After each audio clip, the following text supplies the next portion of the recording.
Welcome to our channel Chatpata kitchen with blog. কেমন আছেন সবাই? আশা করছি ভালো আছেন। আমার ইউটিউব পরিবারের সকল বন্ধুদের আমার পরিবারে আমন্ত্রণ জানিয়ে আজ আমি রেসিপি শুরু করছি। আজ আমি নিয়ে চলে এসেছি উইন্টার স্পেশাল দারুণ মজাদার একটা পিঠে রেসিপি। দেখেই বুঝতে পারছেন আমি কি বানাতে চলেছি। চলুন তাহলে রেসিপি শুরু করি। রেসিপিটা তৈরি করার জন্য নিয়ে নিয়েছি আমি একটা বাটি, আর নিয়েছি ছোট একটা বাটিতে এক বাটিকে কিছুটা কম সুজি।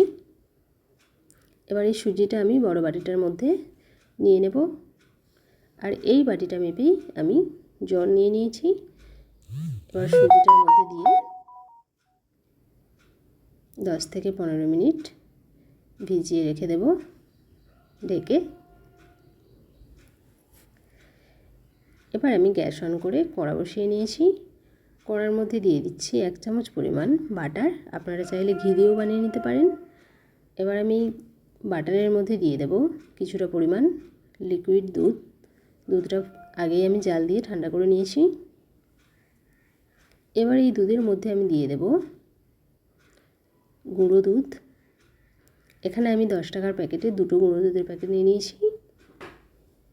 এবার দুধটা জাল দিয়ে খুন্তি দিয়ে এইভাবে নাড়াচাড়া করে আমি ক্ষীরটা বানিয়ে নেব।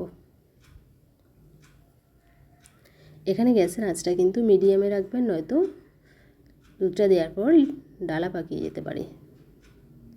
এইভাবেই খুন্তি দিয়ে অনবরত নাড়াচাড়া করতে হবে। দেখুন আস্তে আস্তে ঘন হয়ে আসছে।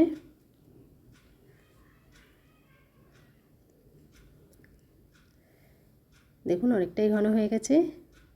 আর একটু ঘন করে আমি এটা আবার নাবিয়ে নেব। এই অবস্থায় আমি নাবিয়ে নেব, বেশি ঘন করব না, এটা ঠান্ডা হলে অনেকটাই আবার শক্ত হয়ে যাবে। এবার আমি প্লেটে নামিয়েছি। দেখুন আমি প্লেটে নাবিয়ে নিয়েছি। এটা ঠান্ডা হয়ে যাক, ততক্ষণে আমি ব্যাটারটা তৈরি করে নেব। আমি সুজিটা ঢেকে রেখেছিলাম।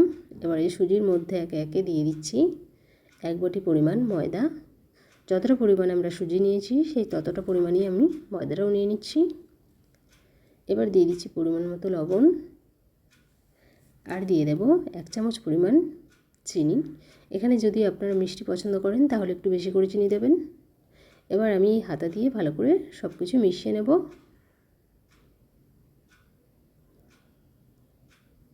দেখুন এটা মেশানো হয়ে গেছে। এবার আমি এতে অল্প অল্প করে লিকুইড দুধ দিয়ে ব্যাটারটা তৈরি করে নেব।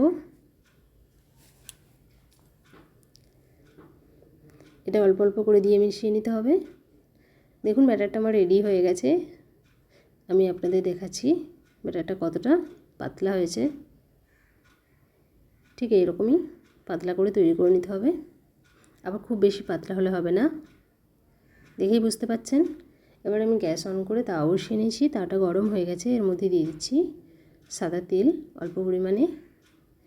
এবার এই তেলের ওপর আমি দিয়ে দেব হাতায় করে রেডি করে রাখা ব্যাটার। এইভাবে আমি ব্যাটারটা দিয়ে হাতার সাহায্যে এটা তার মধ্যে চাড়িয়ে গোল করে নেব।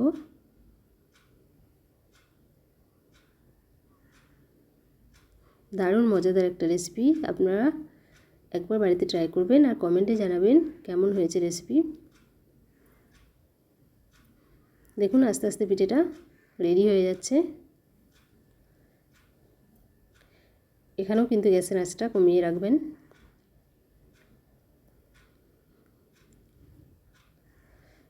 দেখুন আস্তে আস্তে পিঠেটা রেডি হয়ে গেছে। এবার আমি ক্ষীরটা এর মধ্যে দিয়ে নেব।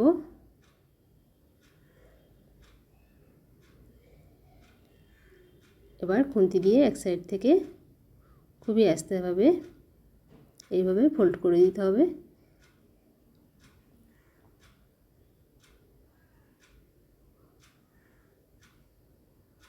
দেখুন কত সহজে উঠে যাচ্ছে, তার মধ্যে লেগে যাচ্ছে না।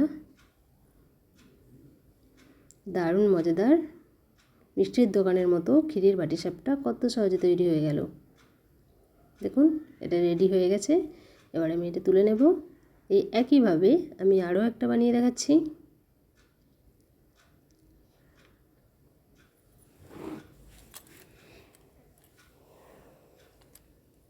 বন্ধুরা এই শীতের দিনে অবশ্যই বাড়িতে এটা ট্রাই করবেন।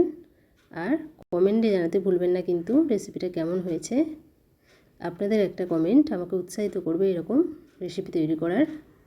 তাই প্লিজ রেসিপিটা ট্রাই করবেন আর কমেন্টে জানাবেন কেমন হয়েছে।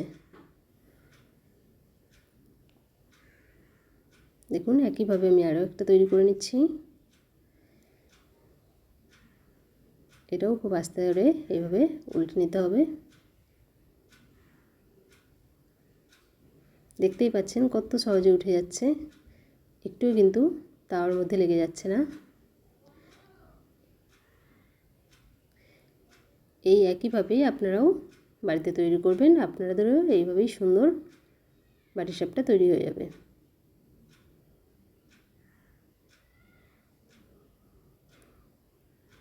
আমি আরও একটা তৈরি করে দেখাচ্ছি। দেখুন কত তাড়াতাড়ি তৈরি হয়ে যাচ্ছে, দারুণ মজাদার শীতের স্পেশাল বাটিসাপটা। এইভাবে আমি সবকটা তৈরি করে নিয়েছি। দেখুন আমি 3টে প্লেটে নিয়ে বসে পড়েছি। এগুলো দেখতে কতটা সুন্দর লাগছে, একদম মিষ্টি দোকানে যেরকম ক্ষীরের বাটিসাপটা পাওয়া যায় ঠিক সেই রকমই। প্লিজ বন্ধুরা রেসিপিটি ভালো লাগলে অবশ্যই লাইক শেয়ার কমেন্ট করবেন আর আমার চ্যানেলটি সাবস্ক্রাইব করতে ভুলবেন না। ভালো থাকবেন, সুস্থ থাকবেন, পাশে থাকবেন। ভিডিও দেখার জন্য ধন্যবাদ।